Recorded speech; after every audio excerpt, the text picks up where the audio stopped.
sleep conditions are very common. For example, if we take obstructive sleep apnea, it's highly prevalent.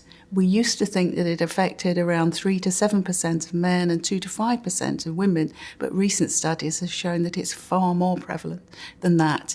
And up to 50% of adult patients having, adult males in particular, having sleep apnea in some of the more recent studies. That actually highlights an issue with the apnea-hypopnea index, which is our biomarker for quantifying the condition, and suggests that probably we need much better indices and measurement of not only the severity of the sleep apnea, but also the consequences on end organs.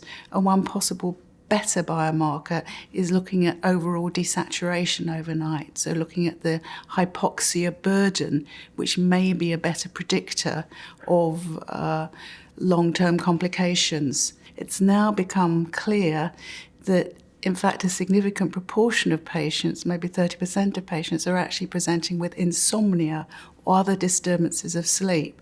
And so the simplistic idea that a sleep apnea patient is obese and sleepy and tends to be male, we have to rethink that. And so it's actually a field that's in some flux because we're interested in changing how we measure the condition, and also we're seeing different phenotypes in terms of presentation and symptoms. We need to think about the diagnostic pathways, which are the simplest ways to diagnose patients, how can we work with our primary care colleagues most effectively, and what is the simple and most accurate sleep study test. That's likely to be respiratory polygraphy, so we don't need full polysonography.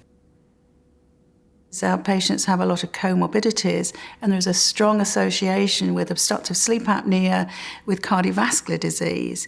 And we need to understand how we're affecting the genesis of new cardiac disease and affecting later complications. There are also links with metabolic disease and cognitive function.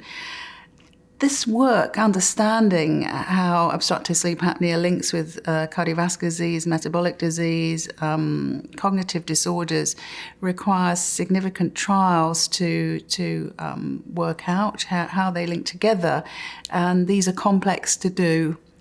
Primary care is really important because they identify the patients who are referred on and selected for sleep studies. I think it's important that primary care or any of our colleagues in other specialties seeing patients think more broadly about sleep fragmentation, think about insomnia, and think about a whole range of sleep-related symptoms, because that may be sufficient to refer a patient for a sleep study, and it mustn't be forgotten.